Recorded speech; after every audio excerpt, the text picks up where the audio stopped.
Онда тыңдап алыңдар. Ем жасау Исфиджапта басталып, Бақсым медресесінде ашылады. Одан Бағдатта жалғасады.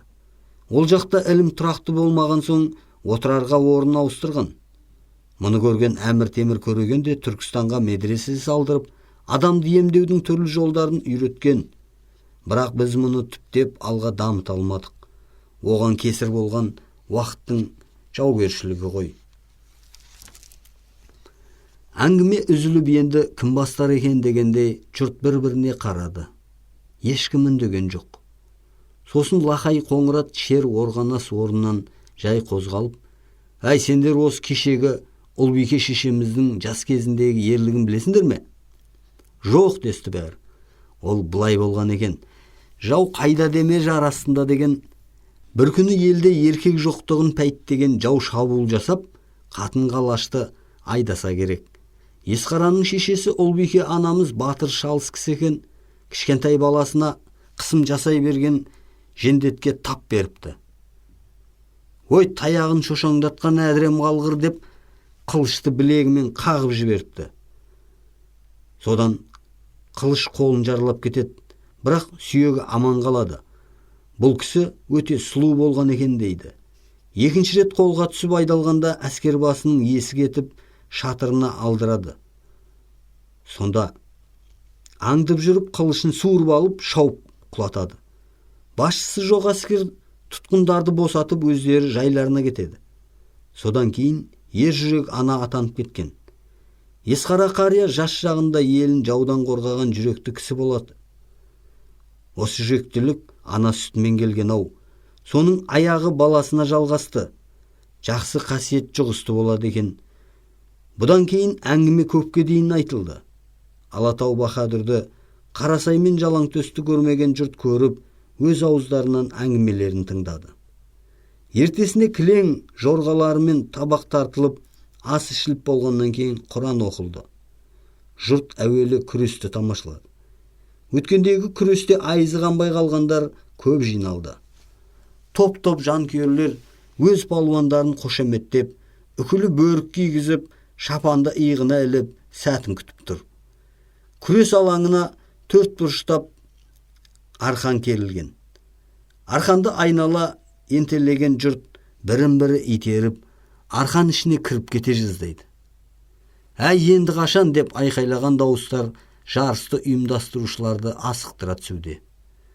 Көпшілік ішінде қысылып қымтылған бала шаға шыдай алар емес, ыстығы әлсіз болса да күздің күні шақырайып тұр. Ер кісілердің көбі аттарына мініп алып, күрес алаңын айнала қоршап алған. Иық тірескен жұрт ортаға ентелей түседі. «Әне шықты» деді бір кезде ат үстіндегі біреу. Жұрт жапырлап ортаға тігілген киіз үйге қарады. Шынымен палуандар шығып келе жатыр екен. Алдын бастаған ұлы жүз ыстының батыры әрі палуан ұзанық сұрамаса екен. «Жол беріңдер, ығысыңдар» деген жігіттер айқайлап жүріп палуандарды өткізді. Бірінші кімдер белдесер екен деген сұрақ жұрттың бәрін ойландырып тұр еді. Көрермен ағайын, бүгінгі бәсекеде 8 палуан 4 жұп құрайды. Бірінші ортаға шығатын кіші жүз палуаны сонау жайық жағалауынан келген Айхан Бодыра мен Қарақалпақ палуаны Оғлан Бақай деді төреш айқайлап. Жұрт ду етіп басылды. Екі палуан білек сыбанып, екі жақтан шыға келді. Екеуінің беліне белбеу байлады да, ұстастырып тұрып жіберіп қалды. Екеуі де апыл-ғұпыл әрекетке көшіп еді, одан ештеңе шықпады. Уақыт сырлап өтті. Бірін-бірі ала алмады. Әбден алысып жұлқыласты. Шуылдаған жанкүйерлер қарашықтың бойын басына көтерді.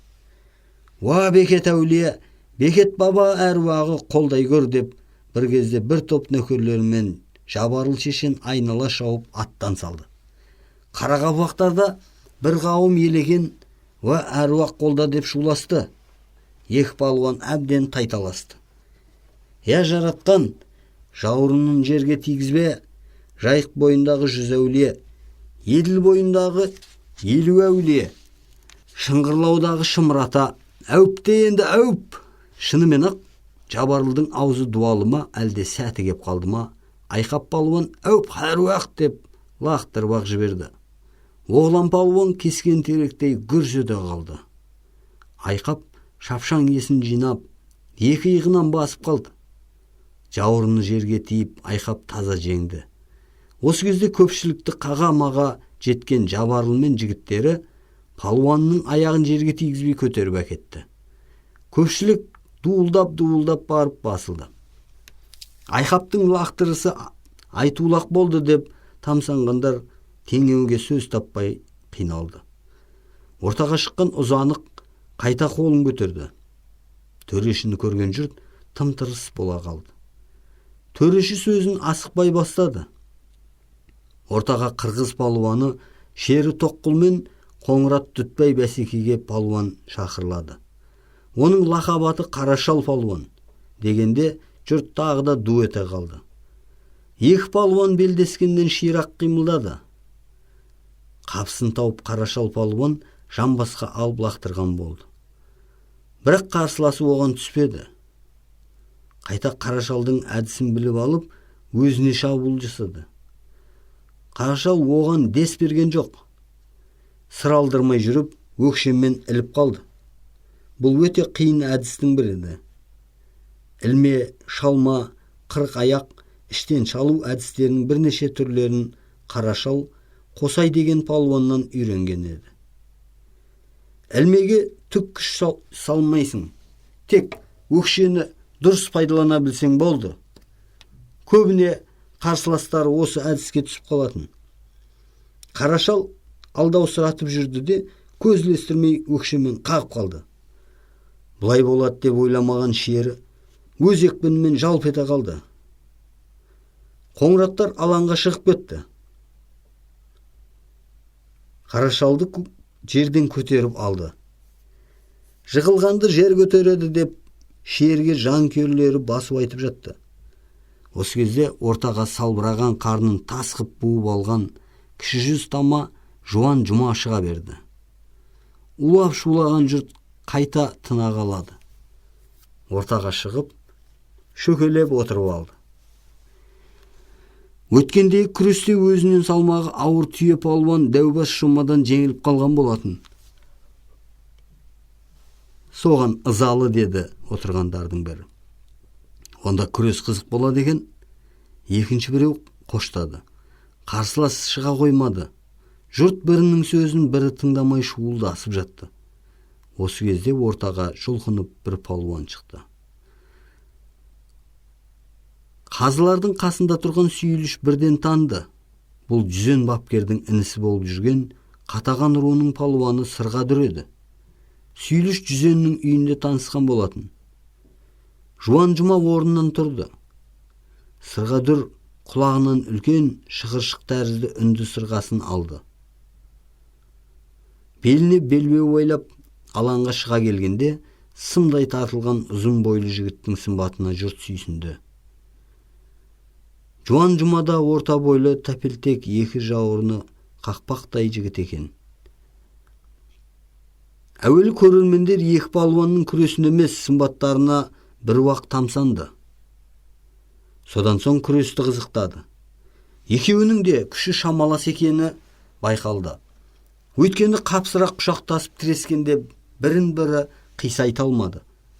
Дене қыза келе Жұма палуан абайсызда көтеріп қалып, оң жамбасқа алғанда Сырғадүрде ешқандай шара қалмады.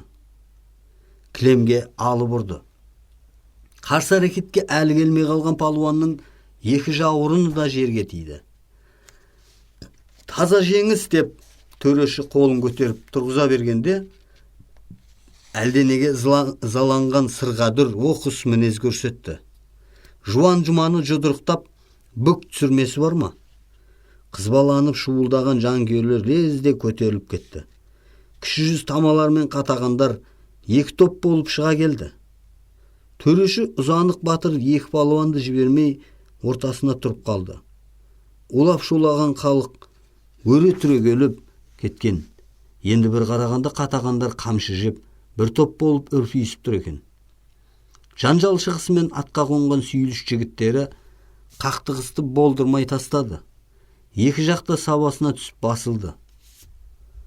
Ұзанық сұрамасай, мына жөнсіздікке қатты ашуланды.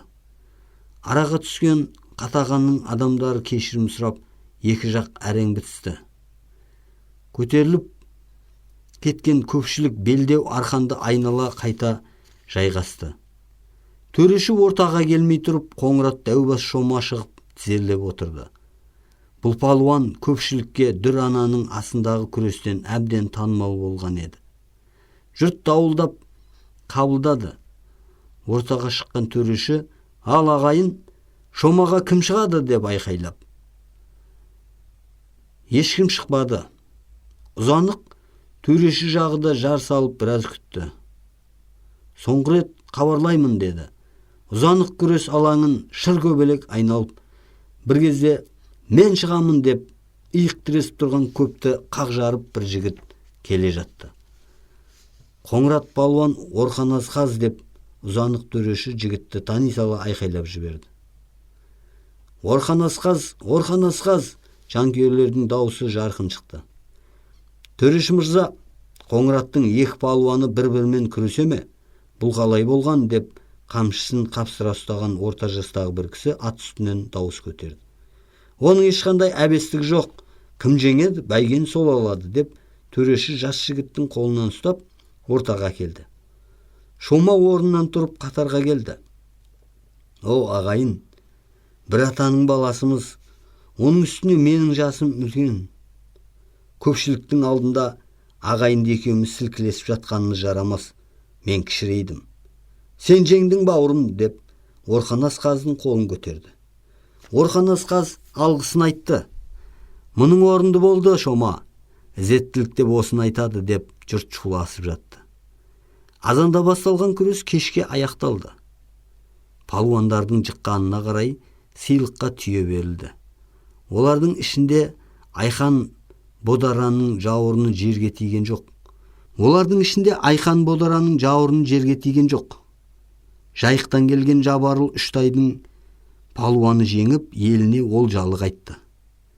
Бір күн атқа мінгенге көкпар болды. Көкпарға серкеден бастап өгізшеге дейін берілді. Көкпарда көзге түскендер Қоңырат, Малбас, Ысты, Ұзанық, Айбас шабандоздар болды. Ат бәйгесіне тағы да 100 қаралы ат қосылды. Бұл жолы күн шыға жіберілген аттар сәскеге дейін жететіндей естіп жіберілді. Бірінші болып ұлы жүз Албан Онбай бидің аты келді. Найман Құлтаймен Талас өзені бойынан келген Ошақты Оразбектің аттары 3-ші, 4-ші бәйгені алды. Астың соңғы күні айтысқа ақындар шықты. Шапырашты ұзын тоққара, Қоңырат Сақай Сабыр, Күмісай ақын қыз, Қоштан қызы Үрзия мен Түркмен ақыны Шерқұл оғлан сөз сайыстары тартымды болды. Шерқұл оғлан, о Алаштың қоңыр құлжасы, 90 баулы Қоңырат, ары барсаң атаулы, дариядай шалқып ақылы, Алатаудың аяғынап жүрген сүйіліштей батыры, елі үшін бел шешпей жеңіске жеткен ақыры, бабасы Алаш, сүті қазақ, Қоңырат болған нәсілі, үлкен әруақты қозғадым, көңілім судай тасыды, Есқара ата арналы, елінің болды қорғаны, Алла салып ықыласын, басына дәулет орнады. Артық айтып мақтасам, сөзімнің болмас жалғаны. Артында батыр ұлы бар, Есқараның барма арманы, осылай деді Түркменнің Асайым Шерқұл оғланы деп аяқтады жырын. Айтысқа қатысқандар құр қол қалған жоқ. Қазылық жасаған Жиенбет жырау Асайым Шерқұл оғланды айтыс басы деп таныды. Ақындардың сыйлығын үлестірген Жиенбет алаңнан шыға беріп еді, көпшілік етегінен ұстай берді. Оу жырау, мына Қоңыраттар асқан тірлік жасады. Әруаққа берген астары айтулы болды. Осыны жырға қосып жіберші, айта жүрейік десті. Ол да жөн екен деп қасындағы ақынның домбырасын алды да өлеңді термелей жөнелді. Тыңдап қалған жұрт тым-тырыс бола қалды. Ва қоңырат, қоңырат, іргелі елең бұрыннан, тірлікті терең ұғынған, арғы атаң алпамыз елі үшін туылған, әз қараптар майданда туыстап белін буынған, 90 жылқы сойып ас берді. Көктің ұлымен көтенші, енеден ерек туылған, көтеншіден досымқұл, досымқұлдан есқара, тең келмейді басқаға, ырысы тасып мал бітіп, несібесін шашқана, малы барды айбын бар, билерде де қарар жасқана, қоңыратқа қыдыр дарыған, айтарға жетпес еш баға, деп бірақ қайырды. Асыққан меймандар Құранын оқып асқа бата беріп қайтып жатты. Хан іздеп жатыр деген суыт хабарды ала сала Алатау, Жалаңтөс, Қарасай батырлар нөкерлерімен аттанып кетті. Асығыс жұрт біртіндеп тарай бастаған. Төрт құбылаға тараған жұрттың аузында Дүрана мен Есқараның асы болды. Ас аяқталып келе жатты. Апта бойы кісі күткеннен әбден қалжырағандар, кісі аяғы сиресе болды, ұйқыға құлай кетпекші. Ал ағайын, енді Есқараның тұлданған аттарын сойып, қаралы теңді бұзамыз, деді Нарыш дауыстап. Айналада жүргендер Есқараның үйіне қарай ағылды. Осы кезде үй ішіндегі қара жамылған Нарыштың әйелі Баршакүл бастап, баршын алуалар тысқа шықты. Барған бетте Нарыш белдеудегі қара белгіні жұлып алып, қасындағы Есейге ұстата салды. Есей жыртып-жыртып аяғымен мұжғылады. Бұл осымен азалы күн бітті дегеннің белгісі еді. Енді көпшілік сыйғанынша үйге кірді. Баршакүл бастап, әйелдер жағы дауыс салды. Аталарың жақсы кісі еді, иман жолдас болғай, бұл жоқтаудың соңы болсын деп, үлкендер жағы басу айтып Құран оқыды. Екінші ырым үйдегі септі тарату еді. Бұл Есқараның қазасына түскен қымбат бұйымдар болатын. Оны Нарыш келіп, үлкендерден бастап кішілерге дейін атап-атап таратты да, қаралы теңдерді бұзды. Тұлданған киімдері таратылды. Артында жоқтау айтып жылайтын, Құдайым бір қыз бермеген екен-ау, мыналардың үшеуі де келіндер ғой деп қалды. Ортаңғы жақтағы әйелдер арасынан. Құдайға шүкір, артық құр емес. Соқталдай ұлы, одан немерелері бар. Еркек бала атанаға қыздай жақын болмайды. Осындайда қыздың орны бөлек қой. Әңгімені қойыңдар, енді тысқа шығыңдар, деді Нарыш, әйелдердің үдеп келе жатқан гуілін басып. Ағайын, ас артынан жасалатын ырымның екеуі жасалды. Енді былтыр тұлдап жіберген екі атты әкеліңдер. Бұл ырымды бауырлары орындайды.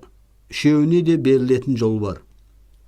Аттар сойылып, ауылға жеткілікті етіп қазанға салынды да, қалғаны кем-кетіктерге таратылды.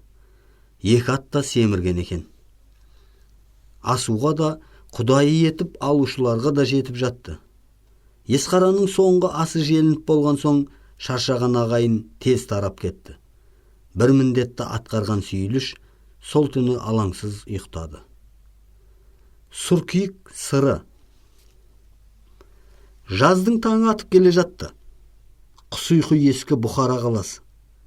Бір сәтке көз шырымын алар алмастан қайта оянып кеткендей. Дала жарық тарта бергенде, таңғы намазға оятқан азаншылар қаланың тынымсыз тірлігін қайта жалғастырғандай. Қала көшелерінде бірен-саран жүргендер байқалды. Қала ұйқысыз десе де болады. Ертелі-кеш тірлікпен сүрліккен жұрт ұйқыға жеткенде, мұнда нан пісіретін наубайшылардың жұмысы қызады. Алакеуінен құмырсқадай құжынаған үлкен базарды күрең күлшеден бастап, сап-сары тандыр нандары түнде пісіріледі де, күн сыймын дегенше жоқ болады. Күндізгі базар мардымсыз. Базардың қайнайтын кезеңі кештің тұсы. Бұл кезде шыжыған ыстық табы қайтады.